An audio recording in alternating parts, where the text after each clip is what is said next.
नमस्कार. पुढील ओळींमध्ये आपण पाहणार आहोत 3 गुणांनुसार ज्ञान, कर्म, कर्ता, बुद्धी, धृती व सुख यांचे निरनिराळे प्रकार. फलासह वर्णधर्माचा विषय. ओवी क्रमांक 19. ज्ञानम कर्म च कर्ता च त्रिधैव गुणभेदतः प्रोच्यते गुणसंख्याने यथा वृच्छृणुतान्यपि. अर्थात गुणांची संख्या करणाऱ्या शास्त्रात ज्ञान, कर्म आणि कर्ता हे गुणांच्या भेदाने 3 प्रकारचेच सांगितले आहेत. तेही तू माझ्याकडून नीट ऐक. ओवी क्रमांक 20. सर्वभूतेषु येनैकं भावमव्ययमीक्षते अविभक्तं विभक्तेषु तज्ज्ञानं विधी सात्विकम्. अर्थात ज्या ज्ञानामुळे माणूस निरनिराळ्या सर्व भूतांमध्ये एक अविनाशी परमात्म भाव विभागरहित समभावाने भरून राहिला आहे असे पाहतो, ते ज्ञान तू सात्विक आहे असे जाण. ओवी क्रमांक 21. पृथक्त्वेन तु यज्ञानं नानाभावान् पृथग्विधान् वेत्ति सर्वेषु भूतेषु तज्ज्ञानं विधी राजसम्. अर्थात परंतु ज्या ज्ञानाने मनुष्य सर्व भूतांमध्ये भिन्न भिन्न प्रकारचे अनेक भाव वेगवेगळे जाणतो, ते ज्ञान तू राजस समज. ओवी क्रमांक 22. यत्तु कृत्सवदेकस्मिन् कार्ये सक्तमहेतुकम् अतत्त्वार्थवदल्पं च तत्तामसमूर्धारुतम्. अर्थात परंतु जे ज्ञान एका कार्यरूपी शरीरातच पूर्णासारखे आसक्त असते, तसेच जे युक्तिशून्य तात्विक अर्थाने रहित आणि तुच्छ असते, ते तामस म्हटले गेले आहे. ओवी क्रमांक 23. नियतं संगरहितम रागद्वेषतः कृतम् अफलप्रेप्सुना कर्म यत्तत् सात्विकमुच्यते. अर्थात जे कर्म शास्त्रविधीने नेमून दिलेले असून कर्तेपणाचा अभिमान न बाळगता फळाची इच्छा न करणाऱ्या माणसाने राग व द्वेष सोडून केलेले असते, ते सात्विक म्हटले जाते. ओवी क्रमांक 24. यत्तु कामेप्सुना कर्म साहंकारेण वा पुनः क्रियते बहुलायासं तत्राजसमुदाहृतम्. अर्थात परंतु जे कर्म अतिशय परिश्रमपूर्वक तसेच भोगांची इच्छा करणाऱ्या किंवा अहंकार बाळगणाऱ्या माणसाकडून केले जाते, ते राजस म्हटले गेले आहे. ओवी क्रमांक 25. अनुबंधं क्षयं हिंसां न वेक्ष च पौरुषं मोहादारभ्यते कर्म यत्यतामसमुच्यते. अर्थात जे कर्म परिणाम, हानी, हिंसा आणि सामर्थ्य यांचा विचार न करता केवळ अज्ञानाने केले जाते, ते तामस होते. ओवी क्रमांक 26. मुक्तसंगो नहंवादी हृत्युत्साहसमन्वितः सिद्धसिद्ध्योर्निर्विकारः कर्ता सात्विक उच्यते. अर्थात जो करता आसक्ती न बाळगणारा, मी माझे न म्हणणारा, धैर्य व उत्साहाने युक्त, कार्यसिद्ध हो न हो त्याविषयी हर्ष शोकादी विकारांनी रहित असलेला तो सात्विक म्हटला जातो. ओवी क्रमांक 27. रागी कर्मफलप्रेप्सु लुब्धो हिंसात्मको शुची हर्षशोकान्वितः कर्ता राजस परिकीर्तितः. अर्थात जो करता आसक्ती असलेला, कर्मांच्या फळांची इच्छा बाळगणारा, लोभी, इतरांना पीडा करण्याचा स्वभाव असलेला, अशुद्ध आचरणाचा आणि हर्षशोकांनी युक्त असतो, तो राजस म्हटला जातो. ओवी क्रमांक 28. अयुक्त प्राकृत स्तब्ध शठो नैष्कृती कोलसः विषादी दीर्घसूत्री च कर्ता तामस उच्यते. अर्थात जो करता अयुक्त, अशिक्षित, घमेंडखोर, धूर्त, दुसऱ्यांची जीवनवृत्ती नाहीशी करणारा, शोक करणारा, आळशी आणि दीर्घसूत्री असतो तो तामस म्हटला जातो. ओवी क्रमांक 29. बुद्धिर्भेदं धृतेश्चैव गुणतस्त्रिविधं शृणु प्रोच्यमानमशेषेण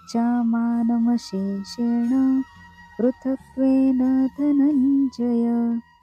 अर्थात हे धनंजया, आता बुद्धीचे व धृतीचेही गुणांनुसार 3 प्रकारचे भेद माझ्याकडून पूर्णपणे विभागपूर्वक सांगितले जात आहेत, ते तू ऐक. ओवी क्रमांक 30. प्रवृत्तिं च निवृत्तिं च कार्याकार्ये भये बद्धं मोक्षं च या वेत्ती बुद्धी सा पार्थ सात्विकी. अर्थात हे पार्था, जी बुद्धी प्रवृत्ती मार्ग व निवृत्ती मार्ग, कर्तव्य आणि अकर्तव्य, भय आणि अभय, तसेच बंधन आणि मोक्ष यथार्थपणे जाणते, ती सात्विक बुद्धी होय. ओवी क्रमांक 31. यया धर्ममधर्मं च कार्यं च कार्यमेव च अयथावत् प्रजानाति बुद्धी सा पार्थ राजसी. अर्थात हे पार्था, मनुष्य ज्या बुद्धीमुळे धर्म आणि अधर्म तसेच कर्तव्य आणि अकर्तव्य यथायोग्य रीतीने जाणत नाही, ती बुद्धी राजसी होय. ओवी क्रमांक 32. अधर्मं धर्ममिति या मन्यते तमसावृता सर्वार्थान् विपरीतांश बुद्धी सा पार्थ तामसी. अर्थात हे अर्जुना, तमोगुणाने व्यापलेली जी बुद्धी अधर्मालाही हा धर्म आहे असे मानते, तसेच याच रीतीने इतर सर्व पदार्थांनाही विपरीत मानते, ती बुद्धी तामसी होय. ओवी क्रमांक 33. धृत्यायया धारयते मन प्राणेंद्रिय क्रिया योगेनाव्यभिचारिण्या धृती सा पार्थ सात्विकी. अर्थात हे पार्था, ज्या अव्यभिचारिणी धारणाशक्तीने मनुष्य ध्यानयोगाने मन, प्राण व इंद्रिये यांच्या क्रिया धारण करीत असतो, ती धारणा सात्विक होय. ओवी क्रमांक 34. यया तु धर्म कामार्थन धृत्या धारयतेर्जुन प्रसंगेन फलाकांगी धृती सा पार्थ राजसी. अर्थात परंतु हे कुंतीपुत्र अर्जुना, फळाची इच्छा असलेला मनुष्य अति आसक्तीमुळे ज्या धारणाशक्तीने धर्म, अर्थ व काम यांना धारण करतो, ती धारणा राजसी होय. ओवी क्रमांक 35. यया स्वप्नं भयं शोकं विषादं मदमेव च न विमुच्यते दुर्मेधा धृती सा पार्थ तामसी. अर्थात हे पार्था, दुष्टबुद्धीचा मनुष्य ज्या धारणाशक्तीमुळे झोप, भीती, काळजी, दुःख आणि उन्मत्तपणाही सोडत नाही, अर्थात धारण करून राहतो, ती धारणा तामसी होय. ओवी क्रमांक 36. सुखं त्विदानी त्रिविधं शृणु मे भरतर्षभ अभ्यासात्र मते यत्र दुःखांतं च निगच्छति. अर्थात हे भरतश्रेष्ठा, आता 3 प्रकारचे सुखही तू माझ्याकडून ऐक.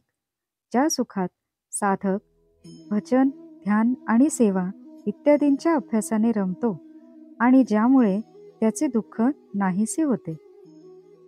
ओवी क्रमांक 37. यत्तक्रे विषमीव परिणामे मृतोपमं तत्सुखं सात्विकं प्रोक्तम आत्मबुद्धी प्रसादजम. अर्थात जे आरंभी जरी विषयासारखे वाटले तरी परिणामी अमृतासारखे असते, ते परमात्मक विषय बुद्धीच्या प्रसादाने उत्पन्न होणारे सुख सात्विक म्हटले गेले आहे. ओवी क्रमांक 38. विषयेन्द्रिय संयोगात दत्ततक्रे मुपोपमम् परिणामे विषमेव तत्सुखम राजसंस्मृतम. अर्थात जे सुख विषय आणि इंद्रियांच्या संयोगाने उत्पन्न होते ते प्रथम भोगताना अमृतासारखेच वाटत असले तरी परिणामी विषासारखे असते, म्हणून ते सुख राजस म्हटले गेले आहे. ओवी क्रमांक 39. यदग्रे चानुबंधे च सुखं मोहनमात्मना निद्रालस्य प्रमादोत्थं तत्तामसमुदाहृतम्. अर्थात जे सुख भोगकाली आणि परिणामी ही आत्म्याला मोह पाडणारे असते ते झोप, आळस आणि प्रमादापासून उत्पन्न झालेले सुख तामस म्हटले गेले आहे. ओवी क्रमांक 40. न तदस्ति पृथिव्यां वा दिवि देवेषु वा पुनः सत्वं प्रकृतिचैर्मुक्तं यदेभिः स्यात् त्रिभिर्गुणे. अर्थात पृथ्वीवर, आकाशात किंवा देवात तसेच यांच्याशिवाय इतरत्र कोठेही असा कोणताच प्राणी किंवा पदार्थ नाही की जो प्रकृतीपासून उत्पन्न झालेल्या या 3 गुणांनी रहित असेल. ओवी क्रमांक 41. ब्राह्मण क्षत्रिय विषाम शूद्राणां च परन्तप कर्माणि प्रविभक्तानि स्वभाव प्रभवेर्गुणे. अर्थात हे परंतपा, ब्राह्मण, क्षत्रिय, वैश्य आणि शूद्र यांची कर्मे स्वभावतः उत्पन्न झालेल्या गुणांमुळे निरनिराळी केली गेली आहेत. ओवी क्रमांक 42. शमोदमस्तपशौचं क्षान्तिराजर्वमेव च ज्ञानं विज्ञानमास्तिक्यं ब्रह्मकर्म स्वभावजम्. अर्थात अंतःकरणाचा निग्रह, इंद्रियांवर ताबा ठेवणे, धर्मासाठी कष्ट सहन करणे, अंतर्बाह्य शुद्ध राहणे, दुसऱ्यांच्या अपराधांना क्षमा करणे, मन, इंद्रिये व शरीर सरळ राखणे, वेद, शास्त्र, ईश्वर व परलोक इत्यादींवर विश्वास ठेवणे, वेदशास्त्रांचे अध्ययन, अध्यापन करणे आणि परमात्मा तत्वाचा अनुभव घेणे ही सर्वच्या सर्व ब्राह्मणाची स्वाभाविक कर्मे आहेत. ओवी क्रमांक 43.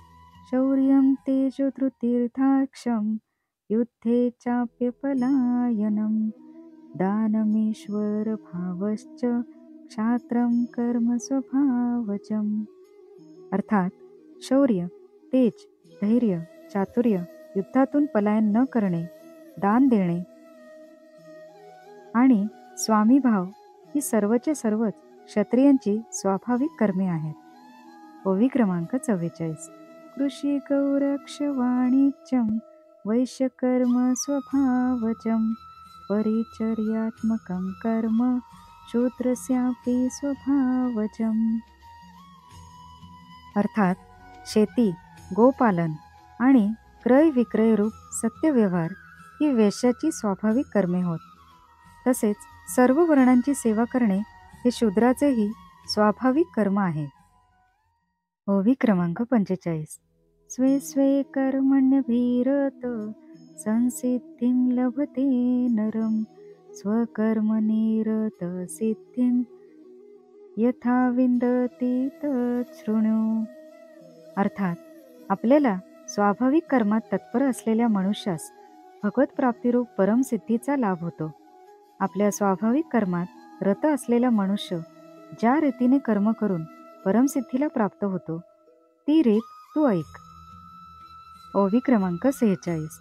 यत प्रवृत्तिर्भूतानां येन सर्वमिदं ततं स्वकर्मणा तमभ्यर्च्य सिद्धिं विन्दति मानव.